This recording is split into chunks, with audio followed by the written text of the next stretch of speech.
All right, welcome back to Beyond the Briefing. Another great episode today. I appreciate everybody who subscribed and reviewed. The reviews are so important. They truly are. They are like winning the Mega Millions when it hits $1 billion. I mean, that's how important they are to the success of this podcast. So take 2 seconds, go to the review, hit 5 stars. It's like Uber. I mean, I don't want to have to end up driving an Uber. So please, hit review, hit 5 stars, and then listen. Anyway, I'm really excited about today's conversation. Dr. Admiral Congressman Ronny Jackson joins us today for an amazing conversation. It's such a cool conversation to find out who this guy from the heartland of Texas, who is looking for a way to pay for medical school and says, I hear the military may help with that, ends up going down that route. And the next thing you know, finds himself in Congress. And along the way, a stint through the White House, serving 3 presidents, nominated for Secretary of Veterans Affairs, becomes an admiral, nominated for a second star. And again, as I said, ends up as a member of Congress, none of which he ever thought was possible. And again, all of this started as a means to help pay for medical school. It's just an amazing story. We kick it off after getting that. He goes through medical school. You're gonna die when you hear the story of the birth of his first child. He's written a new book, and this is one of those stories that you're reading and it just stops you dead in the tracks. I don't want to get in front of it. I want you to hear him tell it to you. And then anyway, so we go on through his career. He gets assigned to the White House as a young naval officer. And I asked him because based on my own experience, I said, well, shouldn't the tour be, 2-3 years? He says, yeah. And the next thing you know, he's going on serving 3 presidents. I asked him about how that happened. That is just not normal. He walks through that. But several times he said he was leaving the White House. He ends up sticking around. He gets nominated for Secretary of Veterans Affairs. Holy smokes. That nomination process teaches him a lot. I asked him about that. And the next thing you know, he gets driven to run for Congress, and there he is. It's a fascinating conversation. I'm excited for you to listen to it and hear about the brand new book that he's got out. Anyway, here we go. Congressman Dr. Admiral Ronny Jackson. All right, I want to welcome Congressman Dr. Admiral Ronny Jackson to Beyond the Briefing. Good to see you, Ronny. Thanks for doing this. Hey, thanks, Sean. I appreciate you having me. So congrats on the book. It's interesting. You go through so much of your life. And so I want to start at the beginning because you've had a really unique career. And it was interesting for someone like me who got to know you. I don't even know where I want to put you in the phase of your life. So let's start at the beginning. You raised in this small town in Texas. I'd say you had a normal, relatively upbringing. You go to college. But you decide to go into medicine. And I think like a lot of folks, you realize that it costs money. It costs a lot of money. And you mentioned that the first thing that you realize is, hey, look, I don't want to burden myself with a ton of debt. Your parents had instilled this set of values that you really shouldn't do things that you can't afford. So you say, all right, I'm going to stay in Texas. But even that's going to not be the cheapest thing. And so you start looking at these different military options, the Army, the Navy, the Air Force. So you talk to me about that decision, because you talk about looking at those different things, and then you get the Navy scholarship and you say, okay, great, I'll go and do this for 4 years. I'll take the Navy scholarship. I'll go to medical school, but you know what? I'll pay the Navy back the 4 years I owe them, and that's it, right? That's how you went to med school, thinking that was the mentality. Yeah, exactly. Now, like you said, Sean, I come from a small, hardworking, blue-collar family. My dad was an electrician. My mom was a homemaker. They didn't have a lot of money, and they didn't go to college either. So there's not a lot of emphasis on higher education in my family.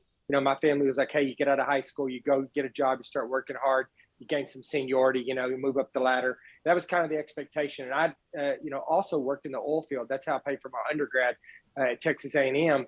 And just say when I was at Texas A&M, I ended up being a marine biology major because that's important later on, because it helped me make the decision on what service I wanted to go to when I did apply for the military scholarship. But you're right. I decided kind of unexpectedly I'd met my wife. I was an RA at Texas A&M. I checked her into her room. I was making ends meet. I was, going back home, working in the oil field, summer break, Christmas break. Whenever I had more than 2 or 3 days off, I was back in the oil field trying to make money for books, tuition fees for the next year. But I didn't have quite enough money to take her out and entertain her like I wanted to. So what I did is I went across the street, because this was at Texas A&M at Galveston, where the marine majors are: marine biology, marine transportation, marine science. And like I said, I was a marine biology major and a diver, and that's kind of what I thought I was going to do, is be a marine biologist. I love to dive and things like that. And so I went across the street to the University of Texas Medical Branch, which is the main medical school for the University of Texas. And I just said, hey, I said, you guys have something I can do over here to make a little extra money when I'm not in class, because I needed just a little bit more. And they said, yeah, we'll figure something out. They called me back a few days later and they said, hey, we got you a job working in the pathology department. You're going to be an autopsy assistant. I was like, what? An autopsy assistant? I was like, all right, well, I'll do whatever. So I went in there, and my job was to do the autopsy. I mean, I'd open the body up, take all the organs out, cut the skull off, take the brain out. I'd hand it all down to the pathologist or their path resident at the end of the table. They'd dissect everything out and kind of figure out why the person died. And what happened is they started teaching me a little bit. They're like, hey, you remember that liver you took out yesterday? I was like, yeah, come down and look at this one. This guy's got liver cancer. See the difference? And I got a little bit interested in medicine. Never, ever had I considered being a doctor my entire life. It never crossed my mind. And I thought, you know what? I might want to be a physician. Well, I knew I didn't want to be a pathologist, but I'd been a firefighter and worked around paramedics and EMTs and stuff. I knew I wanted to be an emergency medicine doc if I did that. But then I was confronted with the problem you talked about. I had no money. My family didn't have any money. There was no way I was going to go to med school and then leave there owing $200,000-$300,000 in debt. That was just inconceivable for me. So I reached out to the military, and I thought, well, maybe the military has a medical school that I can go to, and I don't have to pay for it. So I called the recruiter. Recruiter, told me, nope, we don't have a medical school, which is a lie. They did. They have one in Bethesda, but he told me they didn't. I guess it wasn't what he was selling. I don't know. But he said, we have this program called the Health Profession Scholarship Program. If you get into med school somewhere in the United States, you can apply for this scholarship. And if you get the scholarship, we'll pay for it. But you got to get into med school first. So I applied, and I only applied to in-state schools, knowing that if I didn't get the scholarship, there's literally no way I could afford to go out of state. I ended up getting accepted at University of Texas Medical Branch, where I was working as a pathology resident, where my future wife was at, and that's where I wanted to go. So I started school there. And as soon as I got accepted there, I applied for the Army scholarship. I applied for the Navy scholarship. I applied for the Air Force scholarship, and I got all the scholarships, but then I had to decide which service I wanted. And I chose the Navy because I was already a diver. I loved diving. I wanted to be near the water. I thought, I don't want to get stuck at an Air Force base or Army base somewhere in the middle of nowhere, and up in the Midwest somewhere. I said, I want to be on the coast somewhere, and the Navy had cool bases. And so that's really the reason I chose the Navy. But it worked out perfectly, because the day I graduated from med school, they sent me straight to the Naval Hospital in Portsmouth, Virginia. Yeah. And I did my intern year there, which is my first year of residency. You have to do that to get the final step 3 part of your basic license done, so you can just be a regular basic GMO primary care doc. So I did that, and usually you continue on with your second year of residency in surgery or emergency medicine or whatever. But in the Navy, there were so many people wanting to do emergency medicine, you had to wait your turn. So you had to go out in the fleet, you need to be a flight surgeon or a general medical officer or a diving medical officer, something like that. Well, I'd never heard of a diving medical officer, but I found out about this program where you could go and you could be a Navy diver and a doctor. And I thought, man, this is tailor-made for me. This couldn't be more perfect, right? I love diving. I'm a physician now. So I signed up for that. I applied for it. I got it. They sent me straight to Panama City, Florida, put me completely through Navy dive school. 6 months. I was a fully fledged Navy deep sea diver, walking around on the bottom with the helmet and the hose and the whole 9 yards. But at the end of that, I was a doctor and a diver. So for the next 5 years or so, they preferentially assigned me to diving units. So I ended up serving with SEAL team, EOD, salvage divers, underwater demolition teams. And that's all I did for the next 5 years. And, I forgot to tell you that when I got the scholarship, the Navy scholarship, I didn't owe any money when I left. Like I said, they paid for all my school, but I owed the Navy 4 years. It was year for year. So I was just going to do my 4 years and get out. But getting into this diving medical officer program and becoming a Navy diver changed everything for me. I got out with these operational units. I spent my whole day basically jumping out of airplanes, fast roping out of helicopters, locking out of submarines with the SEALs, blowing stuff up, shooting all kinds of weapons. I just got hooked. I mean, it was like being 14 years old and getting a paycheck. So my 4 years came, my 4 years went. I never considered getting out of the Navy, not for a minute. But, you know, down the road, when I got about 5 or 6 years in, I realized I'm not going to get promoted in the Navy beyond an 03 lieutenant, which I was at the time, unless I get board certified in some medical specialty. So I went back to the Naval Hospital, Portsmouth, Virginia, and I got board certified. I spent 3 years in emergency medicine residency there and got board certified in emergency medicine. And that kind of led to the second part of my story. I was going to say, it's funny because and I think it's where that I wanted to ask you, there's a part in your book that I think is sort of like stopped me dead in the tracks. And I think anyone who's reading the book is going to go, okay, you have to reread it, because you tell this story and it talks about the sacrifices that military spouses make as well. I mean, you're going through this residency, you're working, I think you talked about you'd work 26 hours straight. Your wife is 9 months pregnant. You get home, she's mowing the lawn, which that in itself, you were like, I stopped and I thought, okay, that in itself, that's a kind of interesting story. But it gets better, because then you talk about the fact that her water breaks and you go, okay, you know, you got the Doc Ronny there, he's going through his OBGYN part of his residency. And then you go, wait a second. So tell the rest of the story, because I think you're a better student. What did you say then? Yeah, see, well, she was pregnant when we moved to Portsmouth for my internship, and she was really pregnant. So as soon as we got there, she was right at the 9 month. She was supposed to deliver just a few weeks after we arrived. Well, I had to pick what I was going to do. They asked me for my preferences on what rotations I wanted when I started my intern year. And I said, I want to start with OBGYN. And the reason I did that was because I knew she was going to deliver at some point during my first rotation. So I thought, well, at least I'll be in the department and I'll be somewhere around where I can, you know, see the baby born, right? So my daughter, Libby, who's my first. And I just started working in OBGYN. And I'm not lying to you. I was working 130 hours a week without any sleep.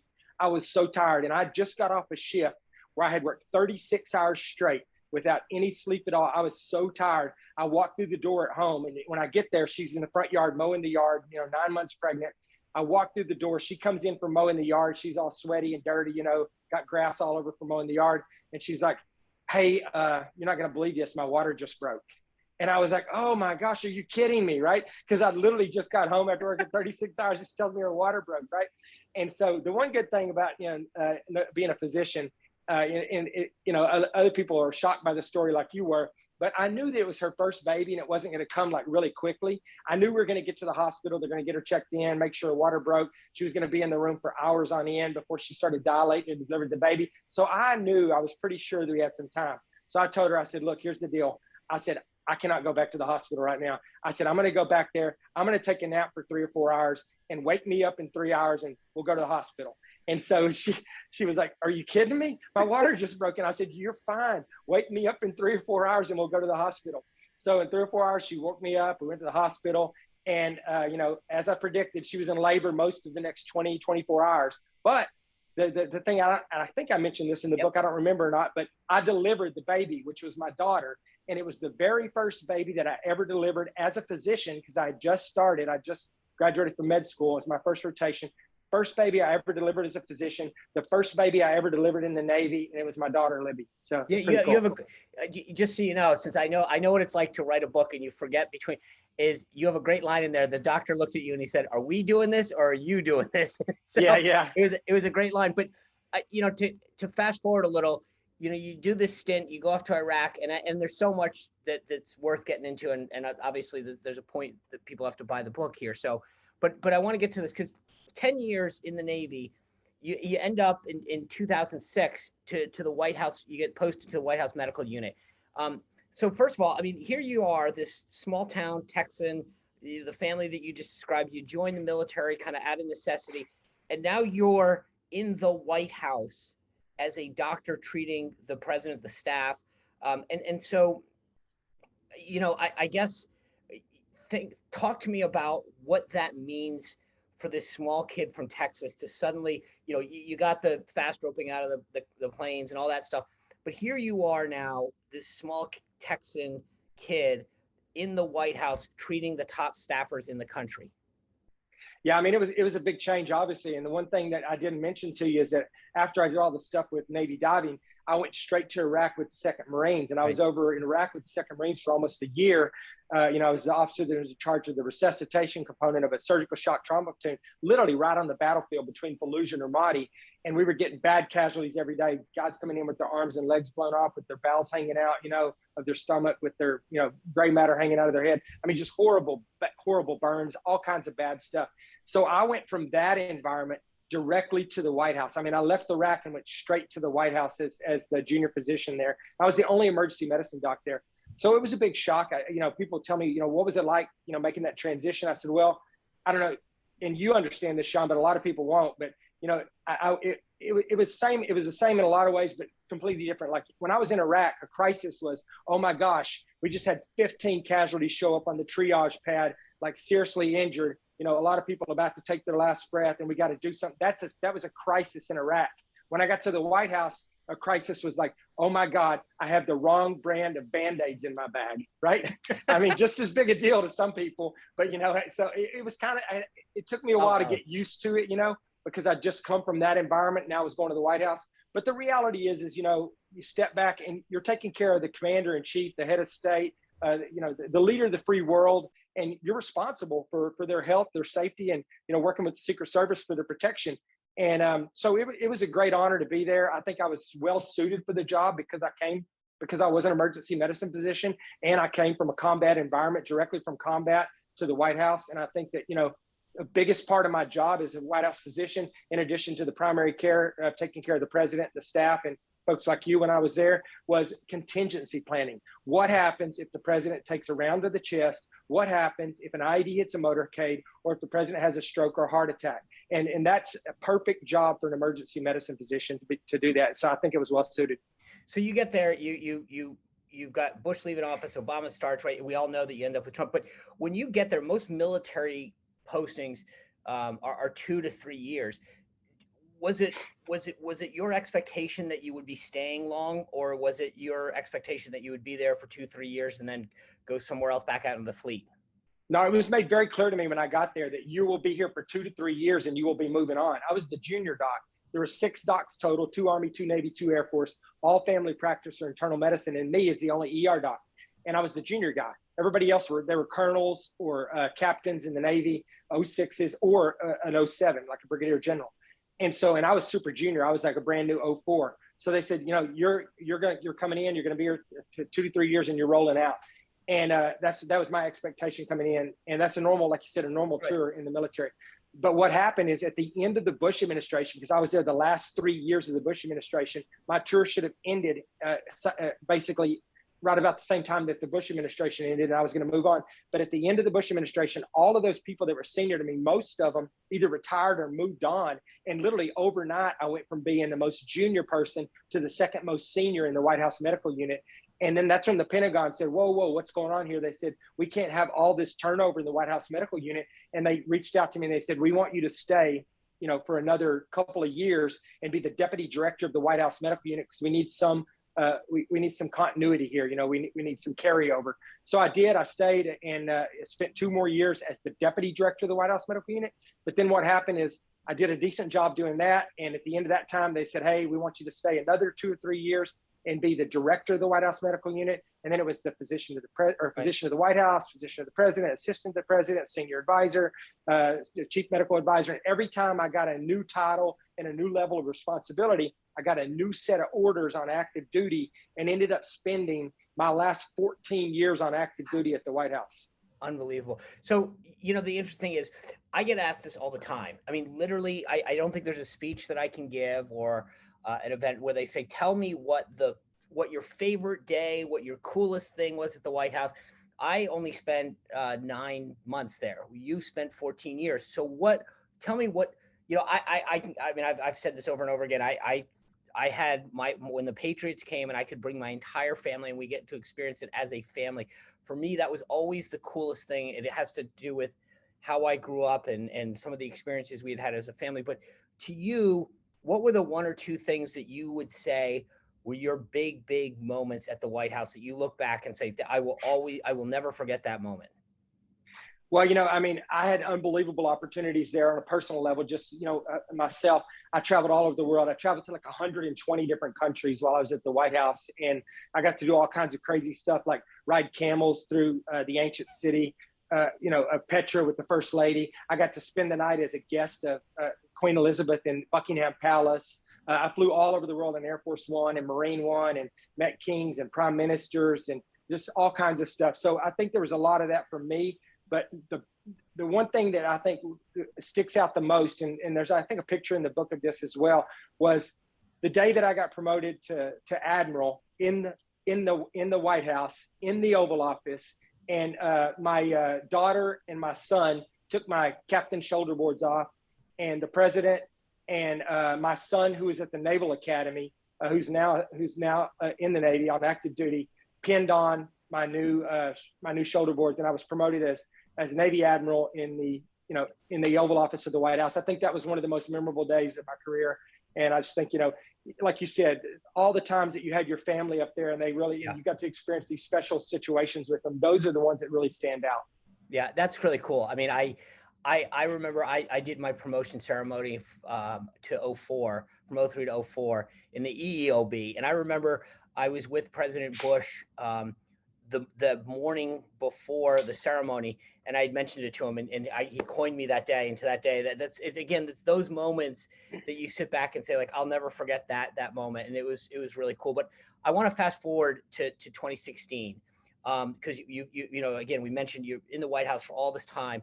You're at a Clinton rally traveling with President Obama. You write about this in the book. It's the Monday night before the election. You're with Bon Jovi and Bruce Springsteen. You describe this discussion over whether or not they should have fireworks. The thing that's so interesting as you're reading this is, and I want to remind everyone who's listening to this, right? And it is that, and you note this, it's Monday night. The election's Tuesday night. They're talking about fireworks, right? And you're like, wait a second, the election's not, we haven't even voted. So how did you feel? You know, for you, you're sitting there at this point, you're a naval officer for years. You know, this is a apolitical position, but how do you feel going into the election, being inside the Obama White House every day right now at that point? Well, you know, I was looking forward to President Trump, you know, getting elected. I was really like hanging my hat on that. And I was super excited just from a personal level, you know, because I'd worked for the Obamas and I'd worked in, you know, for President Obama, but I didn't really like share their political, you know, beliefs at all. I mean, there's nothing that they did the entire 8 years in the Obama administration that I agreed with for the most part. I think they did a lot of damage to our country. That's where identity politics started. Every single thing that happened in the Obama administration was about identity politics, straight versus gay, black versus white, man versus woman, rich versus poor. They tried to fracture our country, and they were very successful in doing that, I think, during the 8 years of the Obama administration. Now we have the Biden administration, same thing on steroids. But so I was excited that President Trump might come in, and, you know, and we have a Republican in the White House. Because, you know, I was pretty conservative, and, you know, I kept my political beliefs to myself during my time on active duty at the White House until later on, until the very end of the Obama, or the very end of the Trump administration, where I got a little bit more political because I kind of had a political appointment to some extent. But I kept my political beliefs to myself. But that night, I'd kind of drank the Kool-Aid myself, because I'd been watching TV as well. And it didn't matter if you're watching Fox or MSNBC or CNN. Everybody was saying it was going to, you know, that it was over. It was a done deal. Like, you know, that Trump was going to get beat, you know, that it was just over and done with. And so you know, I'd kind of bought into that as well. And I was sitting there, but when we rolled in, we're backstage, all of the Obama folks were back there. You know, they'd been working on the campaign, and, you know, the Clintons, and, you know, the Obama family, and all these Jen Palmieri and all these people that were working on the campaign. And it was just, I was kind of taken back, because, like you said, the election hadn't happened yet, but it was a full-blown celebration. I mean, it was just like people were high-fiving and hugging and patting each other on the back, and everybody was just super excited about, you know, about what, you know, what was to come. And, you know, they were congratulating Hillary, and, you know, just, you know, congratulations. And I just thought, wow, this is, you know, I mean, but I accepted it, because I thought, well, you know, I guess it's over. You know, I mean, you know, it hadn't happened yet, but it's obviously over. I think everybody did. I mean, that was the mindset. But it's interesting, because you had told Obama, hey, I'm gonna retire. I'm done. I'm gonna go home. I'm gonna go back to Texas. You then stay. You obviously, thankfully, you become Yeah. the White House doctor. And then it was interesting because there's this, it's funny. Everybody, I think, really got to know Ronny Jackson when you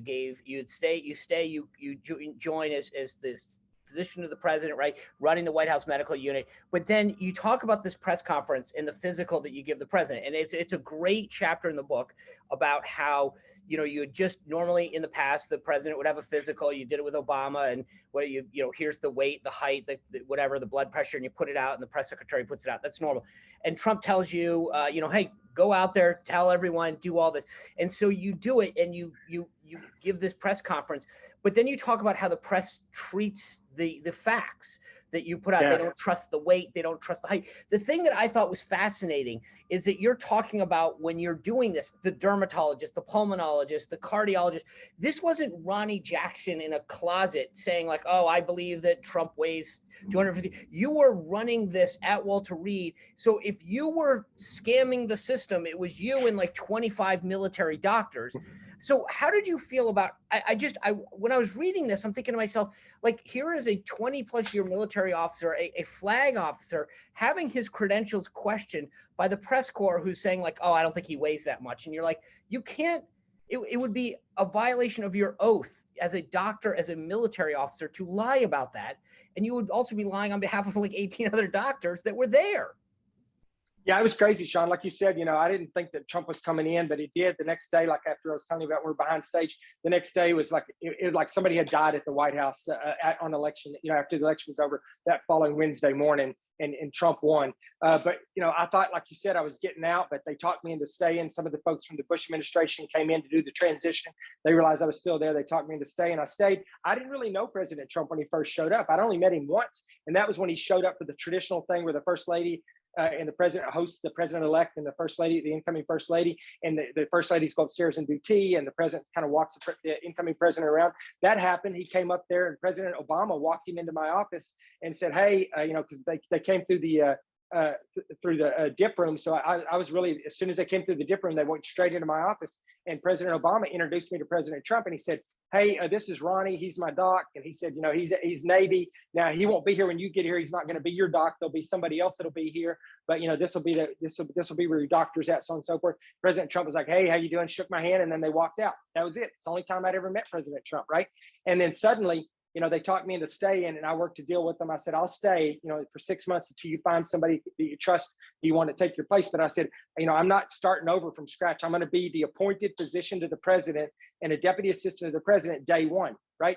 And, I was talking to some of the folks that were doing the transition, Joe Hagan and some of those guys, and they're like, "Okay, done. So they gave me everything I asked for, so I stayed.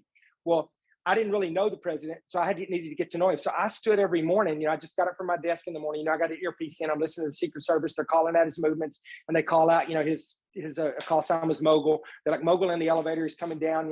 So I would go up, and I would just stand in the doorway. And you know where my office is? It's right across from the elevator where he drops down from the residence, and my office is directly below his bedroom. Essentially, he'd come down, he'd see me, and he's up for 3 hours before anybody else shows up at the White House, talking on the phone and tweeting and watching TV. And, by the time he drops down that elevator, he's looking for somebody to talk to. And I'd be standing there. I'd be like, "Good morning, Mr. President." He's like, "Morning, Doc." And he's like, "Did you see this? Did you see that?" And he would just come over and engage me about whatever's on the news. It wasn't medical most of the time. It was just whatever happened to be there. Could have been Iran, could have been Stormy Daniels. It was just whatever, right? And so we'd start talking. And, a lot of times I'd just walk with him to the Oval Office. So I'd walk down the West Colonnade with him. He'd say, "Walk with me," because we're still talking. I'd walk down the West Colonnade, walk down the Oval Colonnade, walk in the back of the Oval Office. And, you guys would be out talking, getting ready to talk to him, the National Security Advisor, the Chief of Staff, we would be in the outer Oval waiting to come in. I'd finish up my conversation. I'd walk out. They'd walk in as they would start. Well, I got to know the president really well, really quickly because of that, right? And he developed a lot of trust and confidence in me. And I really did realize that I really liked this guy a lot, right? And so we hit it off. And so fast forward, I did his physical exam. And I was super objective about it. Like you said, I didn't do it by myself. I did it with a bunch of other physicians, not only physicians at Walter Reed, but I got physicians chiming in on some of the data that I was collecting from the Cleveland Clinic, from Mayo, from George Washington University. I mean, a lot of the best in the field were taking the data that I got from his physical and helping me interpret it so I didn't mess it. So I was accurate and very objective about it, and I gave it to the press. But like you said, he told me I was going to do a written one. And he said, nope, I want you to go out there. I want you to talk to the press about it. So I talked to Sarah about it, and Sarah was like, Ronny, she said, come on over before we do it, and we'll do a quick murder board in my office, and we'll ask you some questions and make sure you're comfortable, whatever. And I said, okay. So I went over to Sarah's office right before I was supposed to walk out there, and Trump had just grabbed, we walked in and told Trump we were going to do it. We walked into the Oval Office, and he told Sarah, he said, get Ronny out there and let him answer all the questions they have. I don't care what they ask him. Let him answer everything they have. And then when I was walking out, he said, I want you to stay up there until they've asked you every single question that they want. You answer every single question they have. And I said, yes, sir. So I walked out, and Sarah said, you'll just be up there like 10 minutes. I'll get you up there. You'll read it. We'll let you answer a couple questions. We'll get you right out of there. So then we went over to her office. We're supposed to do this murder board. They got tied up with whatever else was going on that day. Her and her team in the office never even came around to me. And all of a sudden it was like, oh my gosh, we got to go out right now. And they're like, oh, Ronny, we didn't, are you okay? And I was like, well, I guess so. I'm fine. Yeah. So I kind of was so I just walked out there cold, right? But I had it when I walked out there, I knew something was like kind of crazy. Sanjay Gupta was out there, medical correspondents from MSNBC. The place was packed. I mean, it was like packed like sardines. And I thought, man, this is, and they were there as assassins. They were coming in to try to tear me down and undermine, the president's physical. But I got up there, and like Sarah said, you're gonna be up there 10 minutes. I'll get you down. I was up there for like an hour and 10, an hour and 20 minutes. It was ridiculous. They asked me unbelievably stupid questions. So much so that even the other press on the outside was criticizing the White House press corps, saying they made themselves look foolish with the questions they asked me, right? They're asking me stupid stuff about how much TV does he watch? I'm like, I'm not his mother. I don't know how much TV he watches. What kind of question is that for me as a doctor, right? If you're breaking his cardiac health and, and all this other stuff, and they want to know about how much TV he watches. I mean, it was pathetic, but it was such a double standard because this, Sean, I remember the first time I walked out and I walked past the press with President Obama. He was the messiah to them, man. They forgot they were the press. I mean, they were dysfunctional when he walked by. They were they were just falling at his feet, worshiping this guy when he walked by. He could do no wrong. And then the same thing, the first time that President Trump walked by the press, I remember how you could see the hate and the disdain in their eyes. They hated him, right? It was such a double standard. But the way they approached him, versus President Obama, the way they approached me as his physician versus me as Obama's physician, completely two different worlds, and a lot of hypocrisy. And it just, I just got pretty disgusted with it. So, I know time is tight, so I do want to touch on one other thing. Obviously, it's pretty obvious you developed this really close relationship with him. He wants to make a change at the Department of Veterans Affairs. He knows of your military background, and not just that, but anyone who understands the VA knows that it basically does two things: one, healthcare delivery and mortgage loans. It does a lot, but those are the two big things. And I think, and obviously with your background in healthcare, you would bring a very unique insight into what's going on there. And so he wanted you to go, and that was it. He's the president. He had a relationship with you. He appreciated your brain, the way you thought and whatever, and said, hey, I want you to be the person. You were nominated. You ultimately withdrew. I'll leave it to people to read in the book, but I want to ask you this. What did you learn about what do you walk away from the nomination process saying, I learned X by going through that process? Because you ultimately, for the good of your family, the president says, I got your back. If you want to keep fighting, I'll fight for you. There's a lot of people who sought to take you down for a lot of reasons that you detail in there. But what do you walk away going, you know what? I know now that X. The number one thing I learned, Sean, is I learned the deep state is real. I mean, it is real. They came after me with everything they had. And, you heard about the deep state and you'd kind of seen evidence of it, but I lived it. And the reason I ended up withdrawing my nomination, to be honest with you, is because I realized that not only was was it the far left and the liberal press and the Democrats coming after me, but there was a large number of Republicans that were supposed to be fostering my nomination, helping me make it through here, that were just turning the other way and letting this happen. And I realized after the fact, I didn't put all the pieces together until after it was over, but I knew that I didn't have a snowball's chance because of the way that the Republicans were not supporting me on this. But I realized after the fact that the reason they didn't do that was because I was not their pick. They had already picked somebody to be the secretary of the VA, somebody they had control over, somebody they had a relationship with and influence with. And Ronny Jackson wasn't that guy. I was Trump's pick. I wasn't their pick. And so they did everything they could to tear me down. And they attacked me, they attacked my family. And the other thing I learned, it left a really bitter taste in my mouth, and I didn't know where it was going to lead me. I never, ever considered running for Congress. It's never crossed my mind until after that. And it wasn't right after that. It was months and months after that. I just kept getting this uneasy feeling about what had happened. I didn't know where it was going to take me. And then one day I realized, you know what? I could get out. I could make a ton of money. I could go sit on boards. I could do consulting. I could dwarf the pay I make in the military, have a nice retirement, not worry about it, and just take it easy. But I realized, you know what? I'm not done yet. I'm getting back in the fight. I'm going to go to Texas. I'm going to get elected. It's going to be my constituents that control my fate, not these morons anymore. They can't get rid of me anymore. Only my constituents can get rid of me. And I'm not done with them. I'm going to do something about what's going on in this country. I'm not going to talk about it. I'm not going to bitch about it. I'm not going to complain about it. I'm going to get in the fight and fight. And that's what led me here. So those are the two big lessons I gained from that. It's unbelievable. When you start the book, you dedicate it to your wife. And as you finish the book, I realized why that dedication. It's not just, oh, to my wife, thank you, blah, blah, blah. It's like 6 lines. And, she said she always had my back. And it's nice and it's flowery. And by the time you get to the end of the book, you go, man, she deserves every one of those words. Yes, she does. Because you're right. Through this whole process of the military career, the White House stint, and then the nomination process, having her be by your side was unbelievable. But we've been married 30 years, Sean, and she's my biggest defender, man. She's the only one that will never. I mean, so I agree 100%. Yeah, I picked a good one. There's no question about it. After reading it, I went backwards and I said, I'm going to reread that dedication because it's probably a little too short now. Yeah. Man, she earned every word of that. All right. We always end with a quick lightning rapid fire round. You ready? Yeah. Traveling. Yeah. Do you arrive early or just in time? I arrive a little bit early, always in the Navy. All right. How low can you let your cell phone battery go? I let it get almost to where it won't come on anymore, but I'm scrambling to find a way to charge it. I am shocked by that. How many unread emails do you have right now? I have no unread emails. I get my emails every single day. I cannot. That is so contradictory. The guy who has no unread emails should have a fully charged battery. Anyway, if you had 48 hours to binge a show, what show would it be? 48 hours. I used to like Breaking Bad, and I'm watching Better Call Saul right now. Okay. I don't know. Yeah. Good. One of those. How clean is your house? My house is spotless, immaculate. Least favorite chore?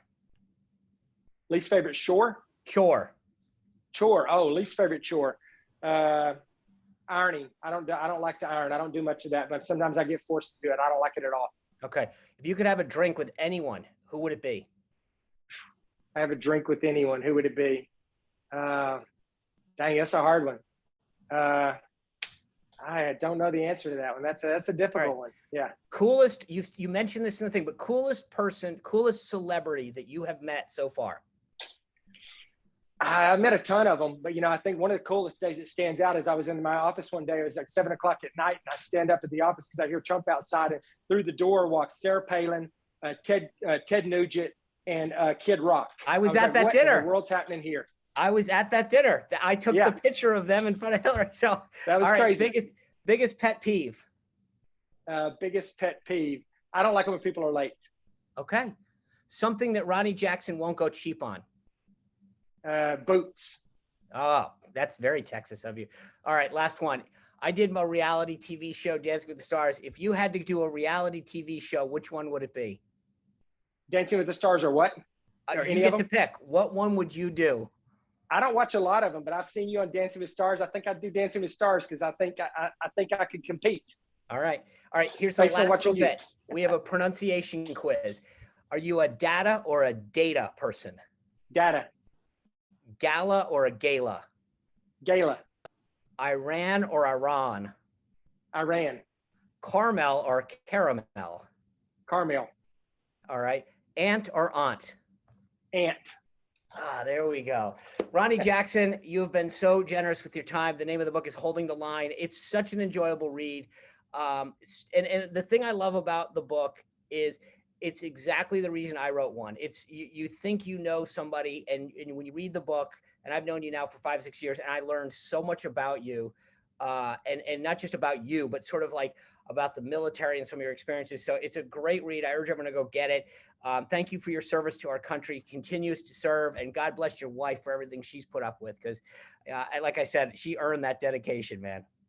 Thanks, Sean. I appreciate it. She's a big fan of yours too. All right. I hope you enjoyed that conversation with Ronny Jackson as much as I did. Great new book out. Hope you get a chance to pick it up and take a read.